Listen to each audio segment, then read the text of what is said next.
Target hit झालेलं आहे. आपली पोझिशन क्लोज झालेली आहे. गोल्डमध्ये प्लॅन सांगितलेला आहे. क्लोजिंग जर खाली मिळाली तर एक गोल्डमध्ये सेलिंग साईडला वगैरे प्लॅन करू शकताय तुम्ही. ते स्ट्रिक्टली असेल वगैरे ह्या रेंजमध्ये आणून ठेवा. मोठ्या टाईम फ्रेमवर वगैरे एक सेलिंग सेटअप बनलेला आहे. सेलिंग होऊ शकते क्विक मूव्हमेंटमध्ये. त्यामुळे आपण ट्रेड पंच केलेला आहे. सगळ्यांनी स्कॅल्प करून घ्या. $30 प्रॉफिट रनिंग आहे. $50 स्कॅल्प वगैरे करून घ्या. यांचे पण ट्रेड चालू आहेत. $50 वगैरे स्कॅल्प करू शकताय. $35 प्रॉफिट रनिंग. $50 बुक करायचे असतील तर करू शकताय. $55 वगैरे प्रॉफिट रनिंग आहे. आपलं डायरेक्ट एक टार्गेट आहे $100 ॲटलिस्ट. सगळ्यांनी ट्रेलिंग स्टॉप लॉस या रेंजमध्ये आणून ठेवा आता. ट्रेलिंग स्टॉप लॉस वगैरे या रेंजमध्ये आणून ठेवा. खाली ब्रेकआउट झालेला आहे. $70 प्रॉफिट रनिंग आहे. ज्यांना पण बुक करायचं करू शकता. थोडंसं राहिलेलं आहे. $89 प्रॉफिट रनिंग आहे.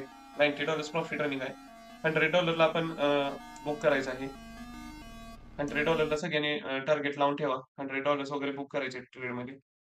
$90 प्रॉफिट रनिंग आहे. $91 प्रॉफिट रनिंग आहे. $90 रनिंग. $100 बुक करून घ्या. $100 जर गेलं तर $100 बुक करून घ्या सगळ्यांनी. ज्यांना पण आता बुक करायचे 90 वगैरे डॉलर्स तुम्ही करू शकताय. टार्गेट हिट झालेलं आहे. आपली पोझिशन क्लोज झालेली आहे.